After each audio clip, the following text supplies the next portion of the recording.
Powders. Powders are solid dosage form of medicament meant for internal and external use.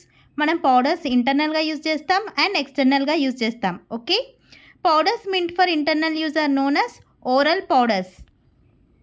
ఇంటర్నల్గా use చేసే పౌడర్స్ని ఏమంటాం? Oral powders అంటాం. Powders meant for external use are known as dusting powders. ఎక్స్టర్నల్గా use చేసే పౌడర్స్ని మనం ఏమంటాం? డస్టింగ్ పౌడర్స్ అంటాం. Powders are more stable than syrups. Powders అనేవి ఏంటి? లిక్విడ్ డోసేజ్ ఫామ్స్ కంటే మోర్ స్టేబుల్గా ఉంటాయి. ఓకే, పౌడర్స్లో హైగ్రోస్కోపిక్ పౌడర్స్ అంటే ఏంటి, డెలిక్యూసెంట్ పౌడర్స్ అంటే ఏంటి, ఎఫ్లోరసెంట్ పౌడర్స్ అంటే ఏంటి, అండ్ ఎఫర్వెసెంట్ పౌడర్స్ అంటే ఏంటో ఈరోజు తెలుసుకుందాం. Hygroscopic powders.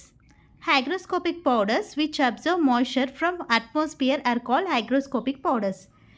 ఈ పౌడర్స్ ఏంటంటే మాయిశ్చర్ని అబ్జర్వ్ చేసుకుంటే అట్మాస్ఫియర్ నుండి, ఆ పౌడర్స్ని మనం ఏమంటాం? హైగ్రోస్కోపిక్ పౌడర్స్ అని అంటాం. ఓకే, డెలిక్యూసెంట్ పౌడర్స్ ఇదేంటంటే మాయిశ్చర్ని అబ్జర్వ్ చేసుకుంటాయి అట్మాస్ఫియర్ నుండి అండ్ కన్వర్ట్ ఇంటూ సొల్యూషన్స్, అంటే పౌడర్స్ అనేటివి సొల్యూషన్స్కి అవుతాయి. Efflorescent powders. Efflorescent powders contain water of hydration and become pasty upon mixing. Efflorescent పౌడర్స్లో ఏంటి? వాటర్ ఉంటుంది అన్నట్టు. ఆ వాటర్ అనేది మనం మిక్సింగ్ చేస్తుంటే ఏమవుతుంది? పేస్టీ లాగా ఫామ్ అవుతుంది. ఓకే, ఇదేంటి? Efflorescent powders.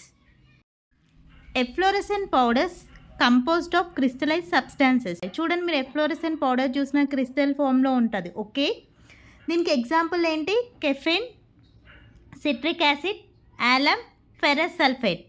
Okay, efflorescent substances is dispensed as anhydrous salt. ఇది ఎలా డిస్పెన్స్ చేస్తారు?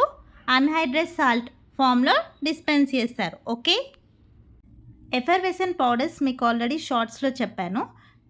ఓకే, మళ్ళీ ఎక్స్ప్లెయిన్ చేస్తాను చూడండి. ఎఫర్వెసెంట్ పౌడర్స్ అంటే powders when added to water liberate carbon dioxide resulting in effervescent.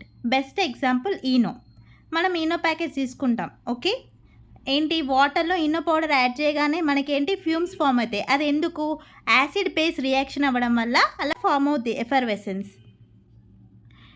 అసలు మెయిన్ ఇంగ్రీడియంట్స్ ఏంటి? Sodium bicarbonate, citric acid or tartaric acid. Citric acid or tartaric acid ఏంటి? యాసిడ్. సోడియం బైకార్బోనేట్ ఏంటి? Base.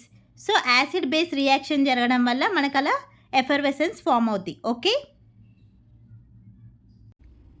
method used for preparation of effervescent granules are heat method, wet method and fission method. Okay, effervescent granules prepare చేయడానికి ఏ methods use చేస్తారు? Heat method, wet method and fusion method. ఇక్కడ మీకు already చెప్పాను ఏంటి? Effervescent గ్రాన్యూల్స్లో ingredients ఏముంటాయి? Citric acid or tartaric acid and sodium bicarbonate. Okay, citric acid contain one water molecule that acts as a binder in making effervescent granules. Okay, grade of powders and sieve numbers very very important, ఇది గుర్తుపెట్టుకోండి.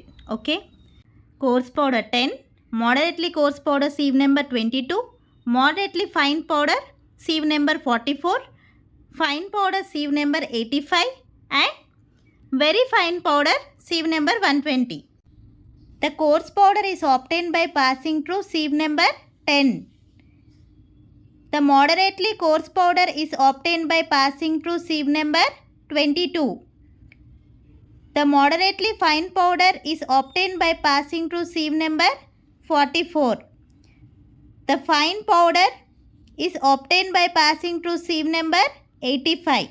The very fine powder is obtained by passing through sieve number 120. Okay.